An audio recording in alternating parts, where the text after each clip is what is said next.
नमस्कार दोस्तों, मैं रवि आप सभी का स्वागत करता हूं। आज हम जानेंगे कि पूजा में सफलता कैसे प्राप्त करें, शक्तियों को कैसे बुलाया जाता है, क्योंकि यह जानना आपके लिए अति आवश्यक है।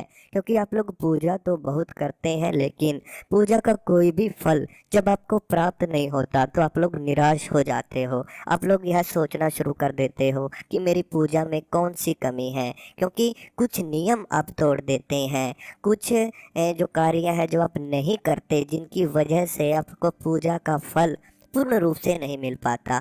कई बार हमारे घरों में नेगेटिव शक्तियाँ होती हैं जो हमारी पूजा के फल को आपको मिलने से रोकना शुरू कर देती हैं।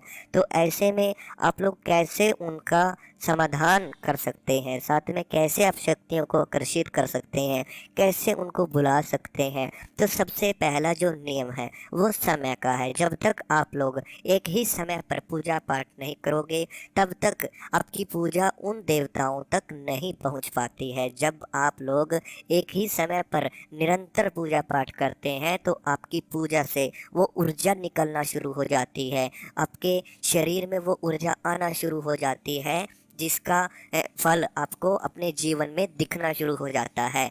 जैसे आप लोग अगर किसी भी मंत्रा का निरंतर जाप करते हैं तो उसका निरंतर जाप करते रहें, एक ही समय पर करते रहें। कुछ समय बाद उसके जो अनुभव हैं वो आपके जीवन में आपको देखने के लिए मिलेंगे कि कैसे वो चमत्कार आपके जीवन में अचानक ही आना शुरू हो जाते हैं। सबसे पहले जो भी आप पूजा करते हैं उसका एक ऑरा आपके चारों ओर बन जाता है। जैसे जैसे आपकी पूजा का समय बढ़ता है, आपके शरीर का तपोबल बढ़ता है, वैसे वैसे वो ऑरा और भी मजबूत होता चला जाता है। और जैसे जैसे वो ऑरा मजबूत होगा, वैसे वैसे उन शक्तियों के आभास आपके जीवन में आना शुरू हो जाते हैं।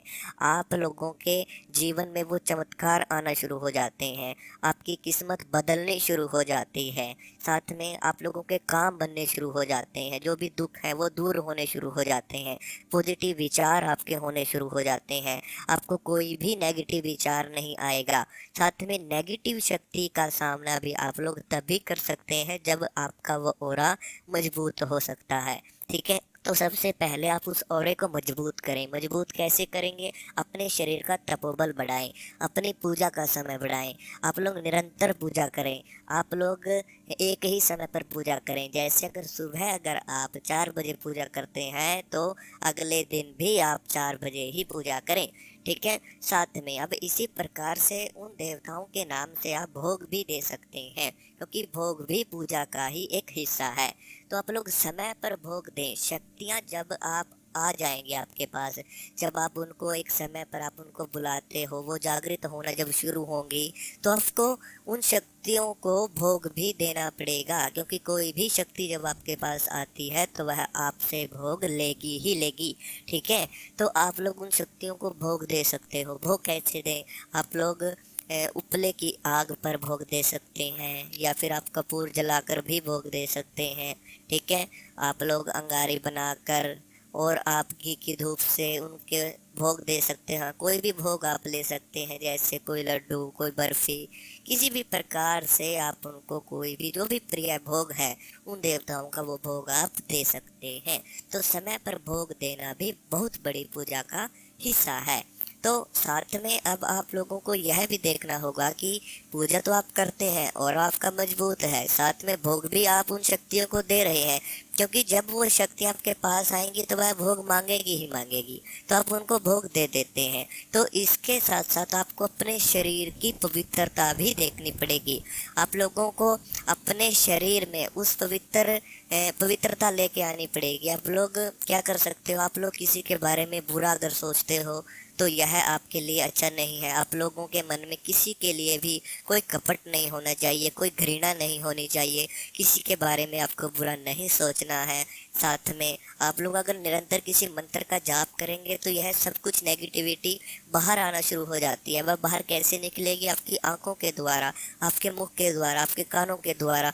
तो यह सब चीज़ें होना आपके साथ में शुरू हो जाती हैं। ठीक है, तो नेगेटिव चीज़ें आपसे दूर होना अपने आप ही शुरू हो जाएंगी।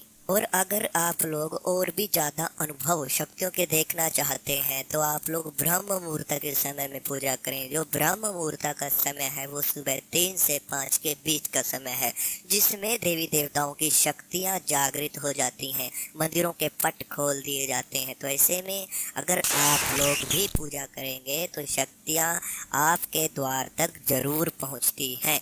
साथ में जब भी आप अपने ईश्वर को, अपने देवताओं को याद करते हैं तो मन से याद करें, ठीक है। कोई किसी भी प्रकार की इच्छा आपके अपने मन में न रखें, ठीक है।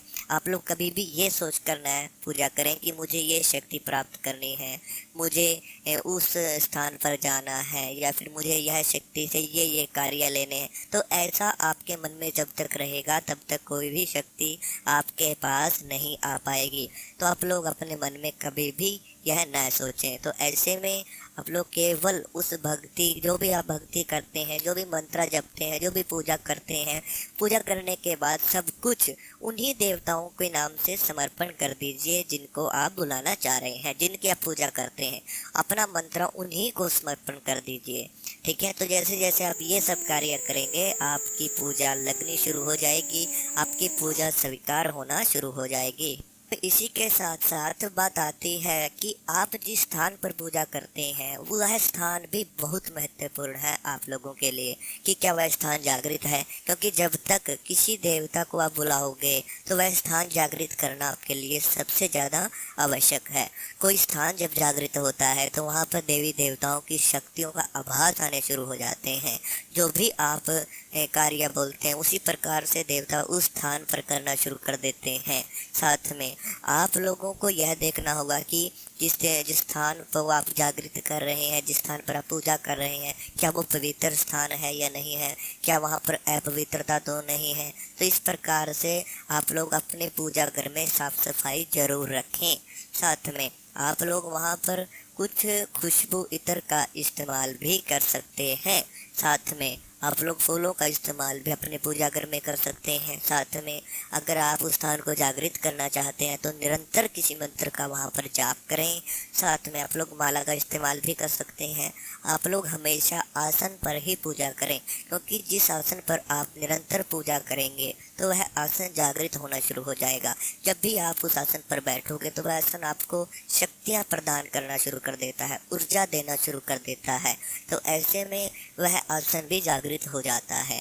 और आप लोग अपने शरीर के तपोबल को और भी मजबूत कर सकते हो। जैसे आप हवन के द्वारा आप लोग अपने घर में जिस भी मंत्रा को जपते हैं उस मंत्रा के नाम से हवन दीजिए। साथ में जब जितना आपने मंत्रा जप किया है संकल्प के साथ पूजा करें। जब आप संकल्प के साथ पूजा करते हैं तो देवता भी आपकी पुकार सुन लेते हैं और देवता भी मजबूर हो जाते हैं आपके पास आने के लिए। तो जब आप संकल्प से पूजा करेंगे तो जितना भी संकल्प आप लेते हैं कि मैं इतना मंत्रा इतने समय तक जपूंगा, तो जितना भी मंत्र आप जपते हैं उसका दशांश आप अपने घर में हवन जरूर दें, ठीक है। आप लोग हवन दे सकते हैं, जैसे घी की आहुति के साथ जो भी मंत्र आपने जपा है उस मंत्र के आखिर में स्वाहा लगाकर आप घी की आहुति से हवन दे सकते हैं।